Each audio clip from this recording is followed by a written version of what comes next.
Millet, foxtail millet, Gyne ছামে ভাঙানো, এটি হচ্ছে ফক্সটেল মিলেট। আমরা সবাই এটাকে কাউন নামে চিনি। এই কাউনটি আমরা আপনাদের কাছে দিচ্ছি একদম পরিষ্কার পরিচ্ছন্নভাবে তৈরি করা।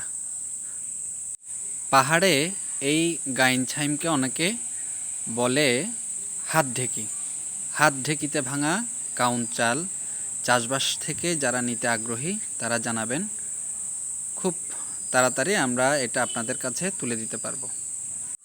মানব শরীরের জন্য মহামূল্যবান এই কাউন চাল আমাদের পাতে যেন নিয়মিত অনিয়মিত দুভাবেই থাকে, এটাই আমরা চাই। কাউন চালের জাও ভাত, পায়েস, ফিরনি সবই করা যায় এবং খুবই সুস্বাদু হয়, স্বাস্থ্যসম্মত তো বটেই। বাচ্চাদের জন্য বেশ উপকারী এই কাউন চাল।